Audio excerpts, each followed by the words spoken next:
Welcome to Jeff's Changes for Life, where today we unpack a two-parter. You've tried everything to change, and it's just not working. As always, this program in no way, shape, or form is a substitute for anybody that needs professional, medical, or psychological attention or treatment. I've tried everything, and I can't get myself going. What question do I have to ask and answer to get moving? Hey everyone, welcome back to Jeff's Changes for Life.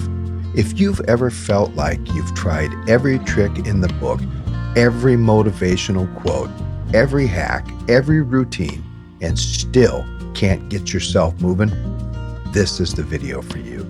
Today, we're uncovering the one question you need to ask and answer to finally break free from that stuck feeling.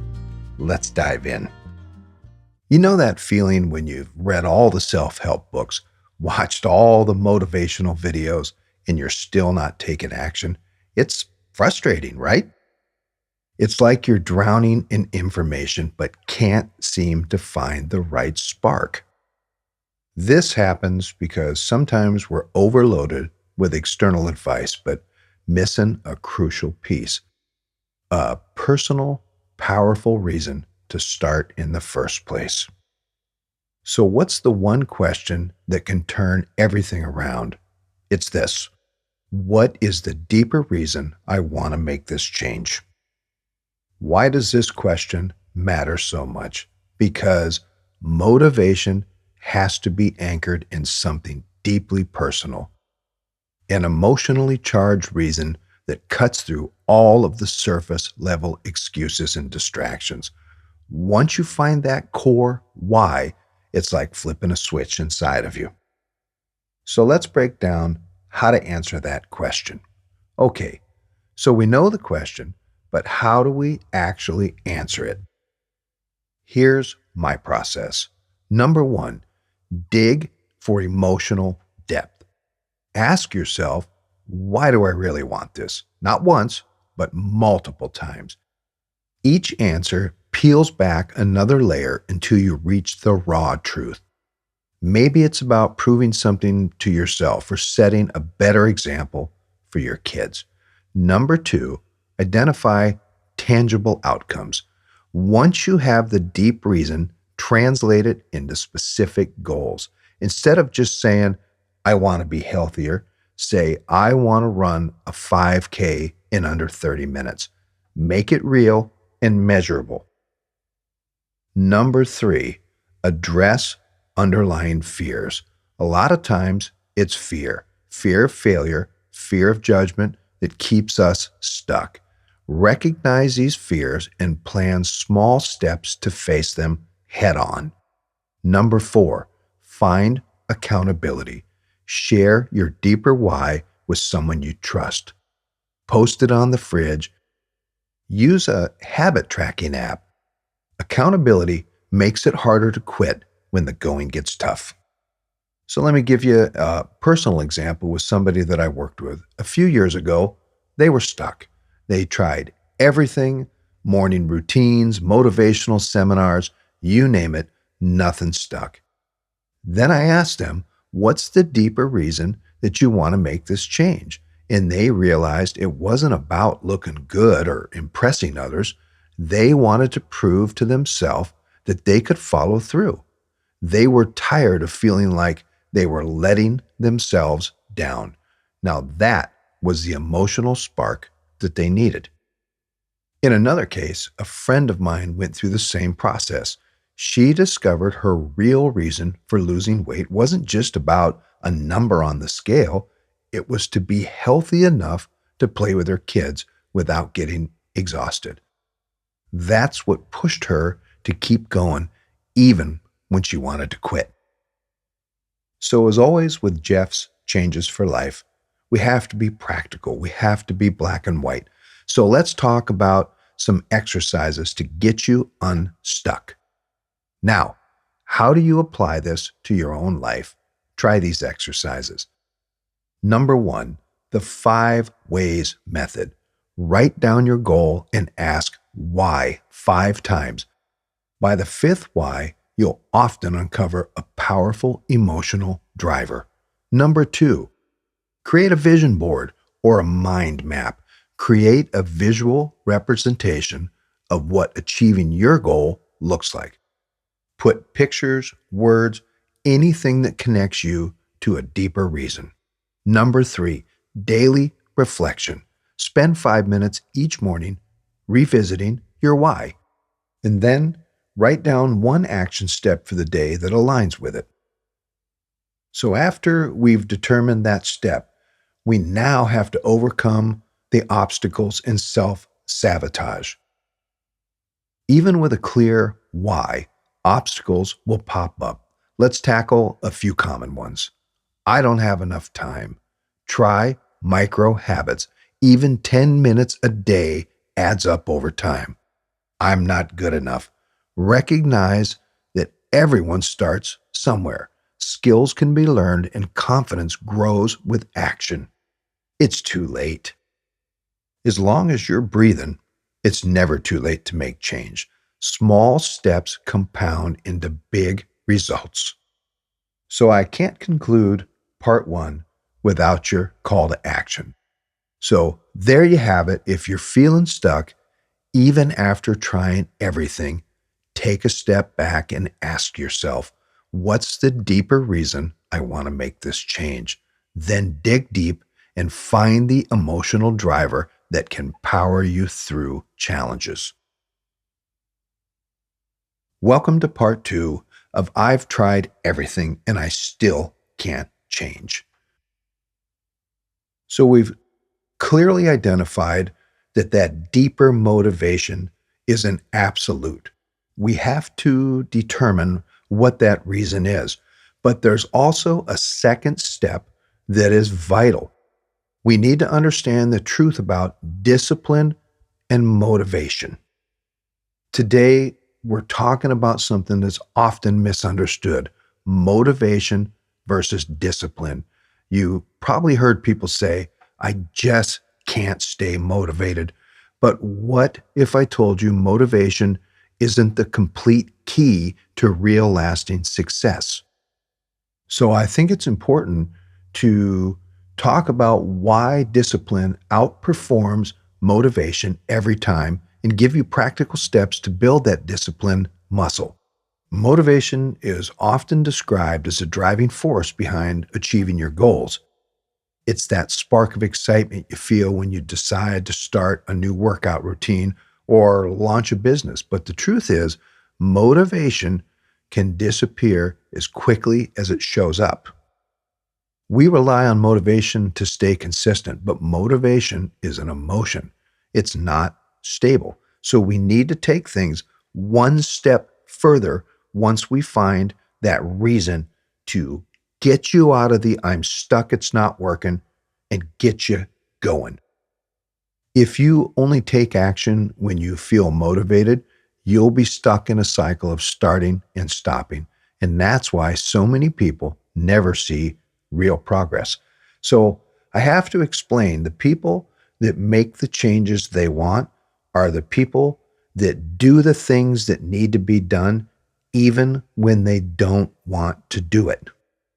That's the difference between people that are making the changes they want and the people that are stuck, that can't get going. So what is discipline? Discipline is doing what needs to be done even when you don't feel like doing it. It's the habit of taking consistent action, no matter your mood or your circumstances. Think of discipline like a muscle. The more you use it, the stronger it gets. When you rely on discipline, you don't have to wait for motivation to magically appear. You create your own momentum by showing up and putting in the work. In our case, when we're stuck and we just can't get going and we have the discipline, but we need that jump start to get the discipline going, then you reflect back to your absolute emotional, deep reason that you're doing this. But it's not the driving force. That, my friends, is discipline in action, pushing through discomfort because you're committed to your goals. So let's talk about how to actually build discipline in your daily life. How do we parallel that with our deeper motivation? Here are 3 practical steps you can start using today. Number 1, start small. Don't try to overhaul your entire life overnight. Focus on one tiny habit you can stick to, like 10 push ups each morning or 5 minutes of journaling. Consistency over intensity.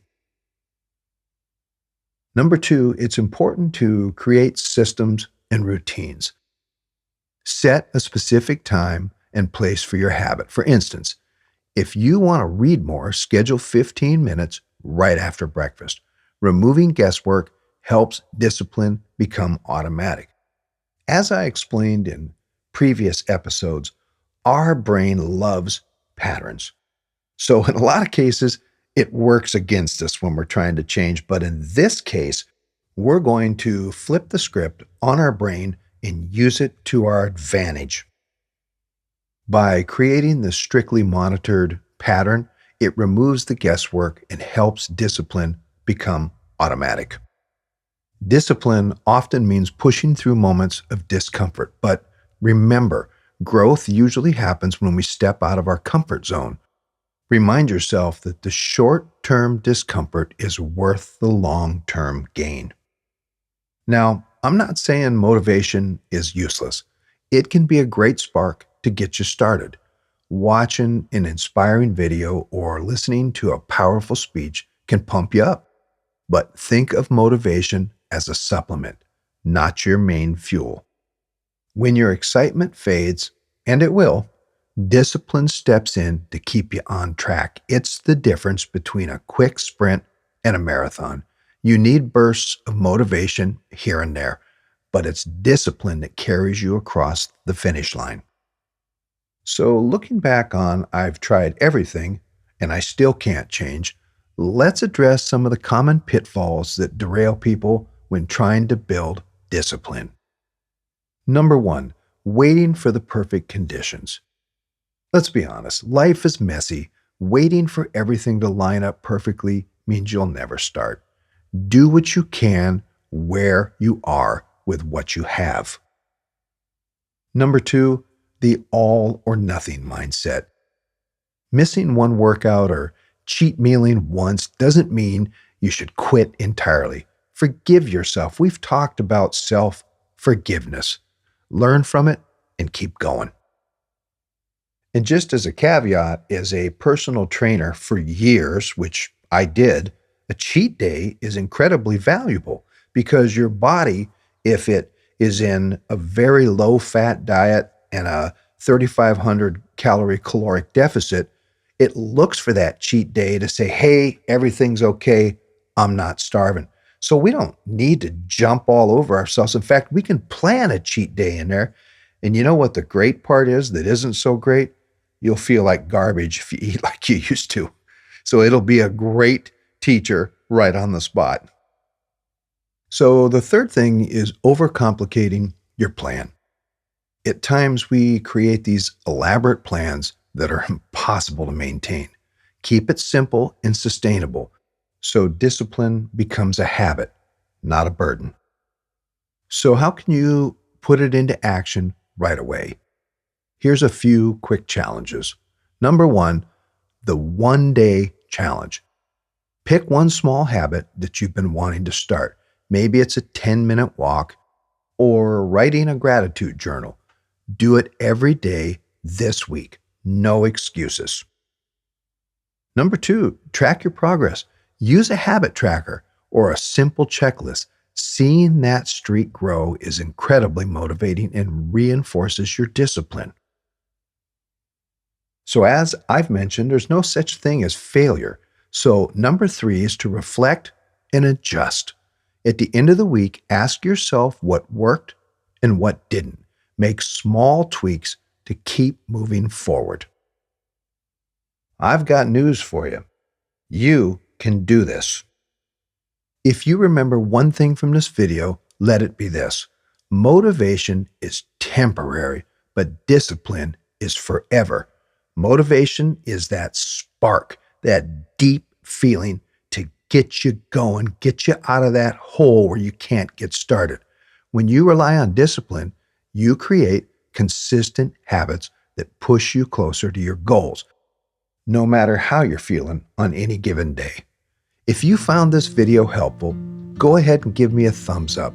Subscribe for more Jeff's Changes for Life, and share in the comments. What's one small habit that you're going to commit to this week? Let's build that discipline together. Thanks for listening, and I'll see you in the next video. Keep making those changes for life. As always, I'm Jeff with Jeff's Changes for Life. Today is gonna rock because we've found the spark to get us going and bringing us closer to our peace.